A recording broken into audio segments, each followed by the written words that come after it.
Good afternoon, and welcome to the Middle East Forum's podcast series, Israel Insider with Ashley Perry. I'm Stacey Roman, and I will be moderating this discussion today. We are pleased to have Mr. Ashley Perry, advisor to the Middle East Forum's Israel office, join us here each week to update us on the events going on in Israel. Mr. Perry will be giving us a briefing on the current situation in Israel for 15 minutes, followed by 15 minutes of Q&A from the audience. Should you wish to ask a question, please use the Q&A box located at the bottom of your screen to type your question.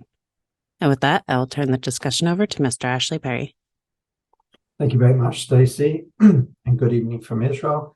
I'll start by talking a little bit about where we are internationally, diplomatically.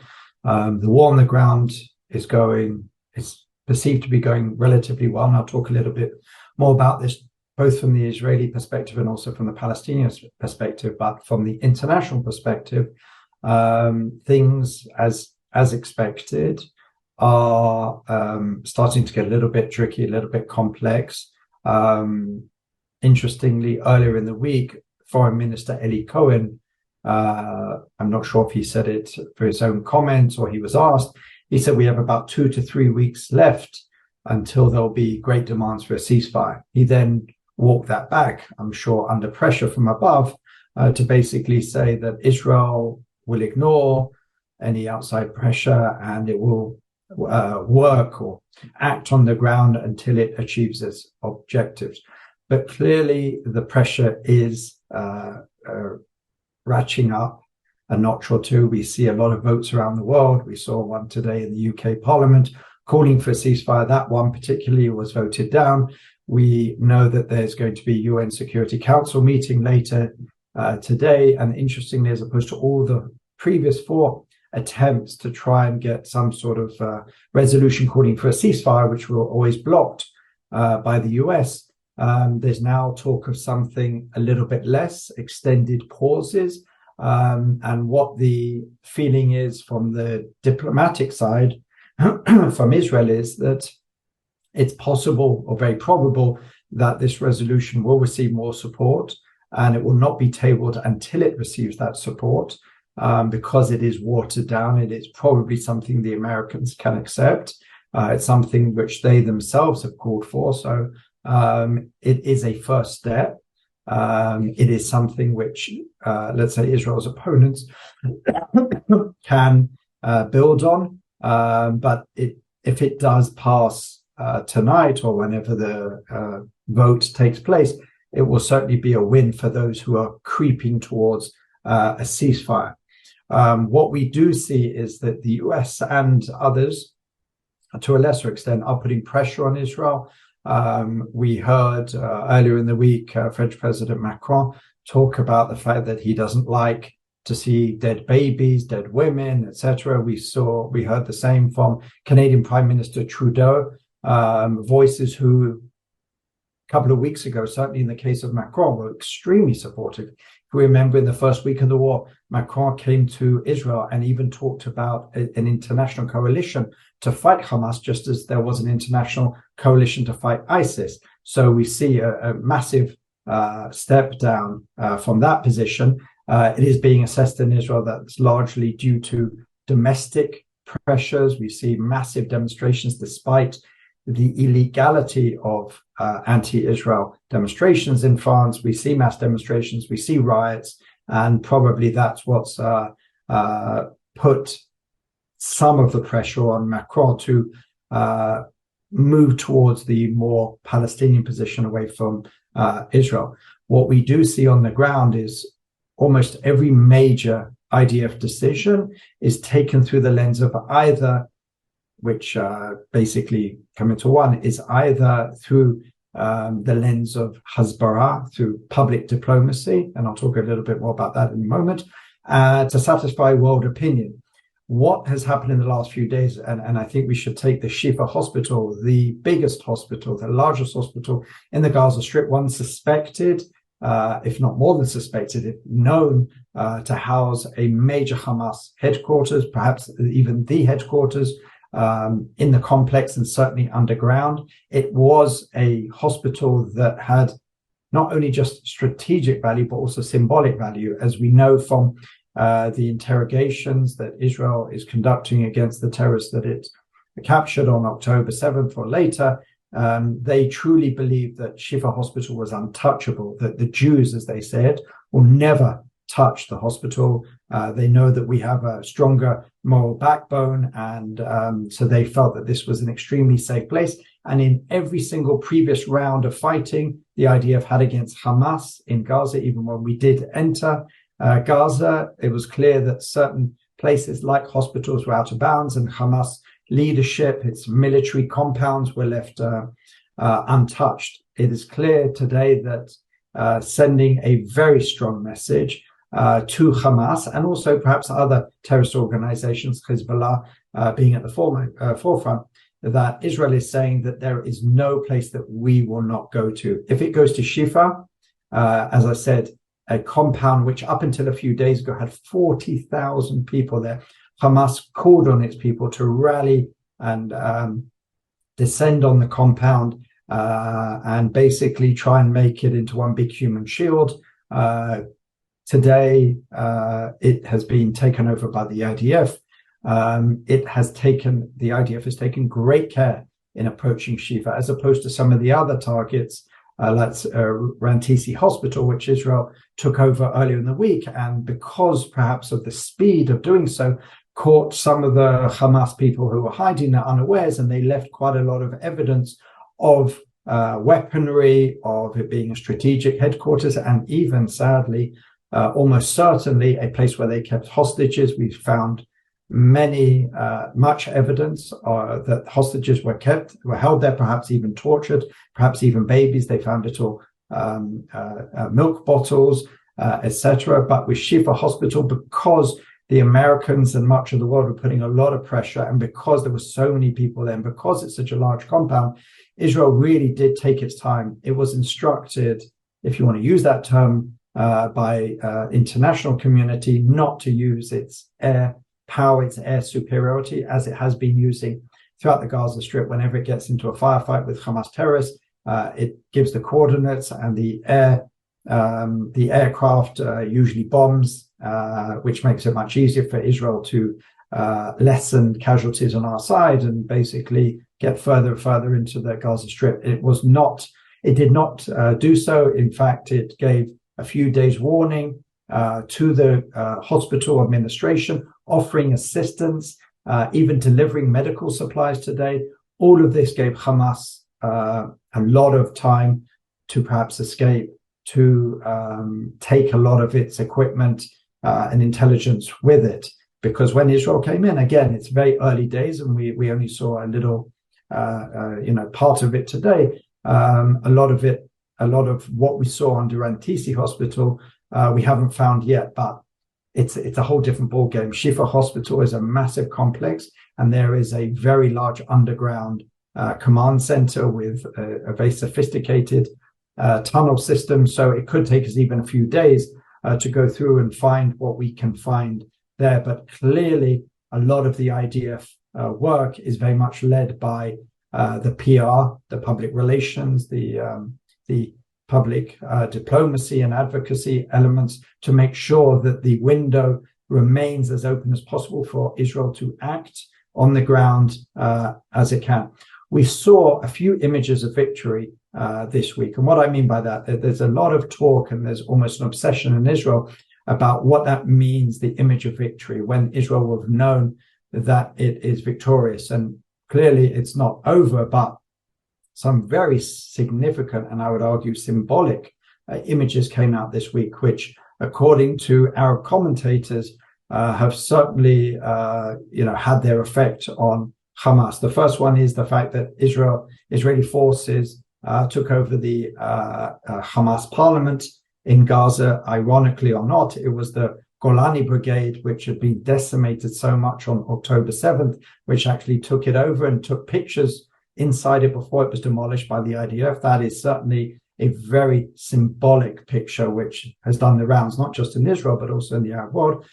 The second one, which really has deflated a lot of the idea that Hamas are making great gains against the IDF, because that's what they try and put out, either through their own channels or perhaps more sympathetic media like Al Jazeera, was the image of Palestinians waving the white flag, ignoring Hamas pleas or even threats to remain in the north, but going south. And the third one is the demolishing of the Arafat monument to Yasser Arafat within Gaza City. These are the types of images which really deflate Hamas and its supporters. And these are very crucial to the psychological warfare, and something which Israel has been very keen to get out, not necessarily for world public opinion, or not necessarily even for Israeli public opinion, but certainly in its psychological warfare against Hamas, because the people of Gaza are certainly giving up on this belief that Hamas is impregnable, that it is invincible, that it is fighting back strongly against the IDF. So these are very, very important. As I said, Israel has been pretty good during this war. It certainly upped its game on the public diplomacy front. It has provided unequivocal proof that Israel has suggested for at least 2 decades that Hamas and other terrorist organizations have deliberately used sites like hospitals, medical centers for their military command centers. The idea that this is against international law for Israel to attack it. One should remember the Geneva Convention that actually states that a medical center will lose its protective value if used during the war as a combat center. So it's very important that this was widely disseminated by the IDF and the government in the days previously to taking over some of these major hospitals. A big issue that's come up tonight, which has been reported by foreign media and various media also in Israel, is the possibility of a hostage deal. There has been talk about it throughout, but it seems, according to some reports, to be only days away. But as they say, the devil is in the details. At the moment, Hamas, the offer apparently, and again, one never knows, but because the Hamas negotiations are run by Yahya Sinwar, who has been described many times by experts in Israel as nothing short of a psychopath, and he loves to play these games and sometimes, moves 1 step forward and 2 steps back. And the offer apparently on the table is 50 of the hostages in exchange for humanitarian, goods, and the women and children under 18 who are being held in Israeli jails, usually for security or terrorism related crimes, to be released.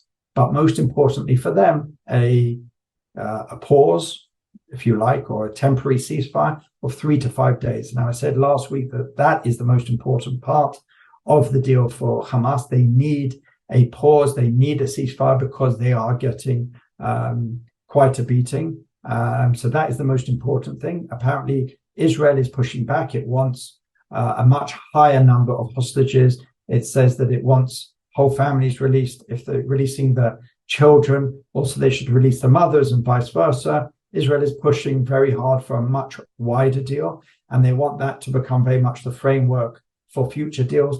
The problem with that is Israel has suspected that one of the strategies behind the calling for the temporary ceasefire is it could become more permanent, because once the fighting is stopped, even if it's for 2 or 3 days, there will be a lot of diplomatic efforts to try and make that longer and longer. Also, Israel doesn't trust Hamas. If there's going to be a pause for a number of days, there's a feeling that hostages will be released in increments throughout the days, and there's a feeling that Hamas are going to be playing games, especially Sinwar himself. Finally, I've talked quite a lot about Israel's public diplomacy efforts, and there's no better face at the moment in Israel for that than the IDF spokesperson, Hagari, who has led really from the beginning regular daily updates of what's going on the ground. This week, he gave a whole briefing, 20 minutes in English. He himself went into one of the hospitals, went into the Gaza Strip, although it should be remembered that he actually comes from the special forces before he moved to become the IDF spokesperson. But he went in and showed personally not just the world, but also brought in CNN and some other foreign media to show exactly what Hamas were hiding in these hospitals, really making the case. And because of that, he has probably got, well, he has, according to a poll conducted this week, the highest approval and trust ratings. 74% of the Israeli public say that they trust what he has to say. Remarkably, Benjamin Netanyahu, Israel's prime minister, received only 4%.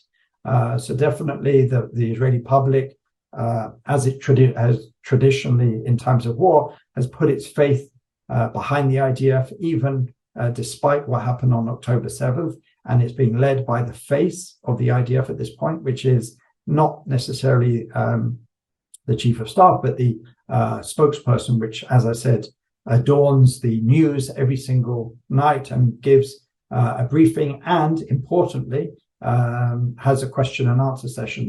There's always criticism that Netanyahu, far too often when he holds press conferences, there's no question and answer. It's just a opening remarks, and then he leaves the stage. He's tried to repair that in previous weeks, but it still doesn't seem to have had too much of an effect. And as a result, he has got extremely low favorability ratings at this point. So much so that we saw opposition leader Yair Lapid go on the main news tonight and basically call for an alternative government in the middle of a war, which doesn't have Netanyahu at the front.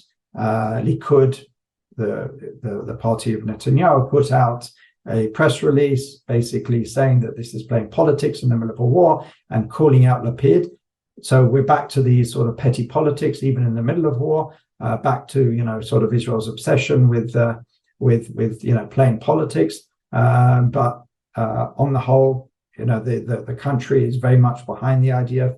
The IDF is making tremendous gains and ground, certainly in the north, which is the main point where Hamas have acted.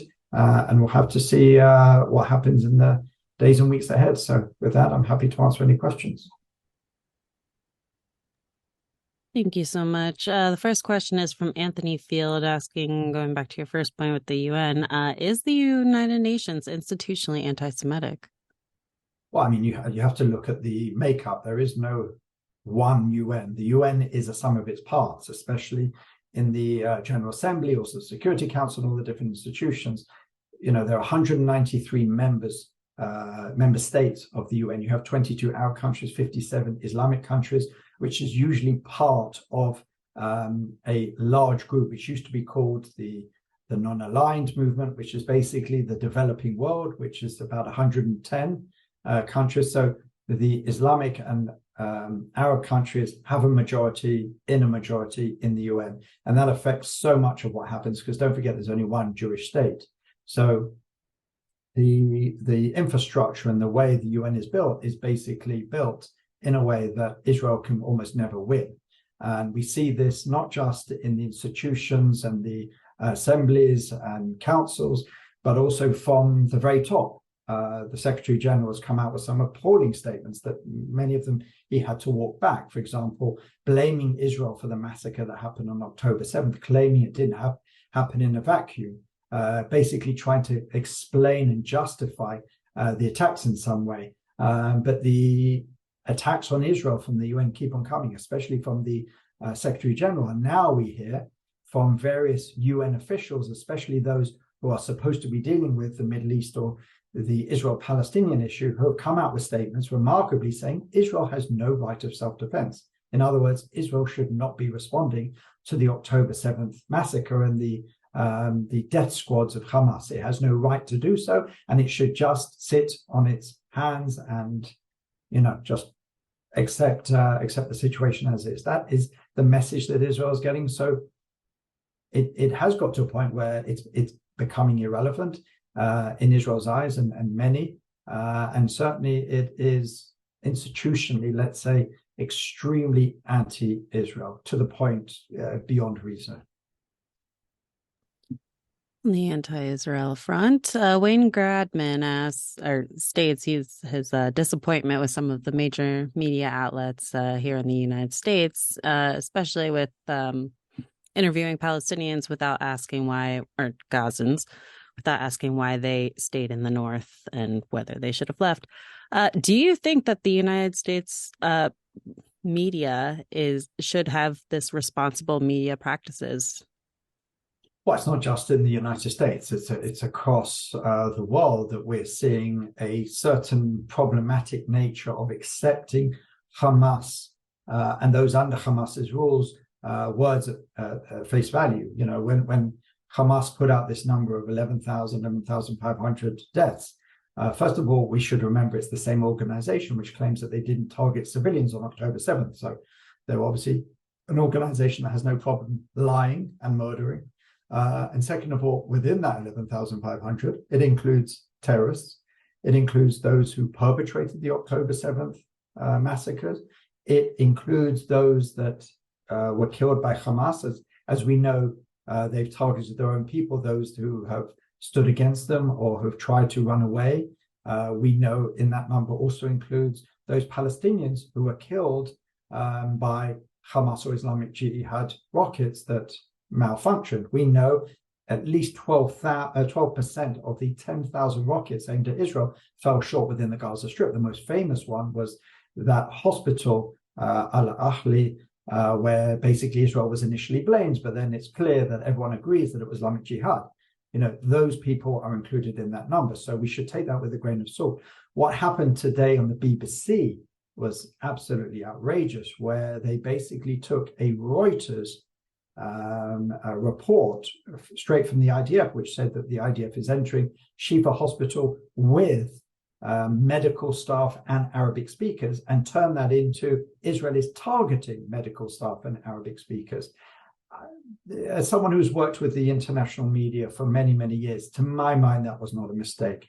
That was someone who maliciously and willfully completely rewrote it. It's not a translation. It's not a misunderstanding. It is someone who wrote it for the presenter to read out, because the presenter read it out twice, really trying to emphasize the point. And it makes no sense, because why would Israel target Arabic speakers? Everyone there is an Arabic speaker. It doesn't even make any logical sense. So it's clear that something went beyond a misunderstanding there. And Israel has been quick to call it out. They did apologize a couple of hours later, but it's clear there needs to be a far greater investigation, because something went very, very wrong there. As I said, beyond a misunderstanding or mistranslation. Absolutely. That was infuriating. Barak Korkmaz asks, the military goal of Swords and Iron is apparent, but what is the political goal of the operation? Can you please comment on this issue? I mean, first of all, the military goal is paramount. It is to get rid of Hamas and to return the hostages. The political goal is really secondary at this point. It's not clear exactly what's going to happen the day after. The Americans have been pretty strident, and much of the international community, they'd like to see a return of the PA to Gaza. We know in Israel, the opinion on that is a non-starter, as Prime Minister Netanyahu, let's say, said implicitly. Let's not forget in 2005, when Israel disengaged completely from Gaza, it handed it over to the Palestinian Authority. And in 2007, it was basically taken over by Hamas violently. You know, PA officials were thrown off very large buildings and basically chased out of the Gaza Strip. And, you know, we can also add to that the fact that the PA is the organization which has led to much of the incitement. Even today, it's ordering the imams throughout Judea and Samaria, the West Bank, to give religious teachings about why it's important to murder Jews. And it's the organization which is paying for the slaying of Jews and paying terrorists according to how many Jews they've killed. So in Israel, the PA is very much seen as the problem and not the solution, but it hasn't quite talked itself. And there are many, many different agencies, institutions, and ministries within the government who are starting to think about the day after. But one thing that Israel has made clear is that it will not, it will not leave the day after. It needs to maintain security control, at least for the short term, maybe medium term, and to provide some security for the Israeli communities. Absolutely. Thank you. Adam Perry asks, has any world leader or significant political figure demanded for a ceasefire suggested a new way by doing it? By doing it will stop future attacks by Hamas on Israeli civilians. No, absolutely not. All those who come and call for a ceasefire just want a ceasefire.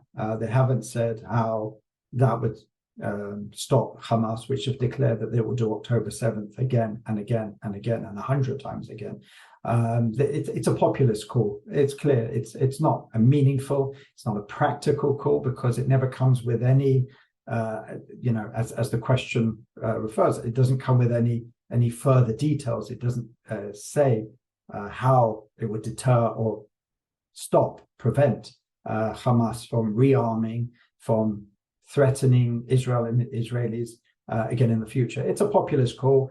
It sounds good. The idea of ceasefire, no more killing, it's great. But unfortunately, that's not the way it works. And Israel, like every single other nation on earth, and pretty much every Western nation, when it's been attacked, it has responded with far greater force. And no one has called for it to have a ceasefire during its operation to defend its citizens. And most of these operations and the conflicts and wars were conducted far across the globe. For Israel, this is not some far-off battle. This is a battle on its borders, on all of its borders. It's been attacked pretty much from all of its borders in the last few days. So Israel cannot, and the US has been pretty strong on this, the UK has been pretty strong on this, that Israel has an obligation to its citizens to carry on until it destroys Hamas, because it cannot ceasefire until that, because it would give a prize to the murderous terrorist organizations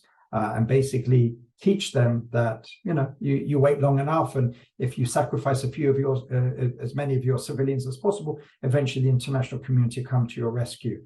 And that is an extremely worrying message that is certainly should worry every Western leader, especially those that are under threat from terrorism themselves.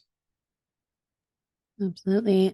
So we have quite a few questions about what happens now that a lot of Gazans have moved to the south.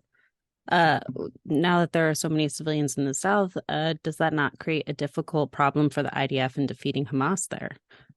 We're assuming that it seems like without any inside knowledge of Israeli tactics, that once Israel has cleared out the north, it's going to move to the south. Probably has to move the those who move to the south back up north, because it really needs to get also to every inch of Gaza that Hamas could be.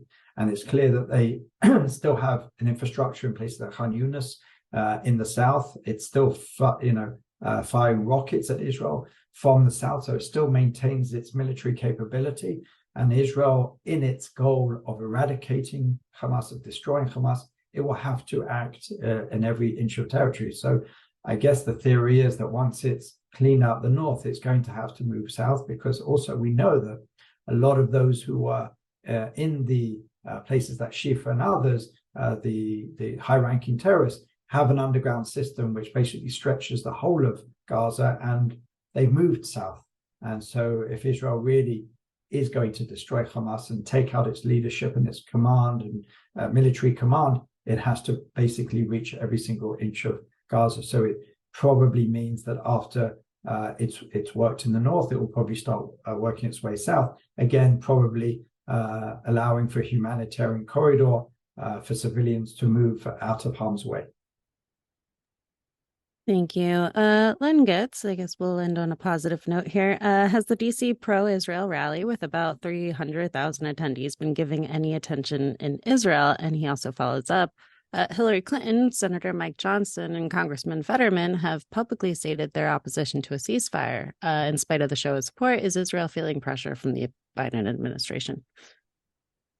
First of all, yes, the march, the rally in Washington, 290,000 plus 300,000 was certainly shown on all the major Israeli media, and it was extremely welcome for Israelis to feel the love and solidarity, not just of the Jewish community, because there were plenty of non-Jews there, and certainly many of the people who took to the stage, there was Muslims, Christians, senators, congressmen, etc., who really spoke very powerfully, and it got a lot of play in the Israeli media.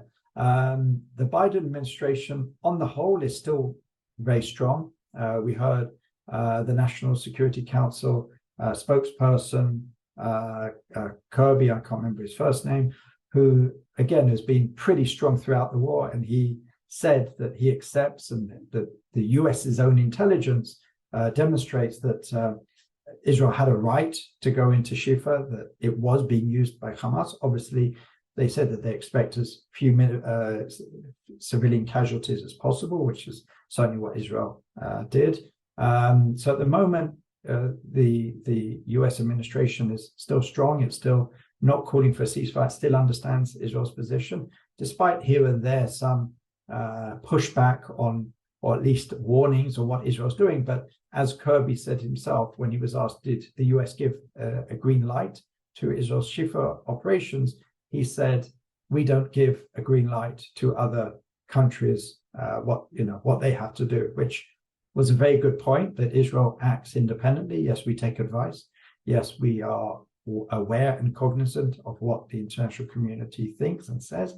But at the end of the day, Israel is doing so far what it needs to, and that's a very good sign. So I'll end on a positive note as well. Wonderful. Thank you so much. So we've come to the close of our webinar and podcast. Ashley, thank you again for taking time to update us this week. For our viewers and listeners, please note there will be no webinar this Friday, November 17th. Thank you all for joining us, and I hope you have a wonderful day.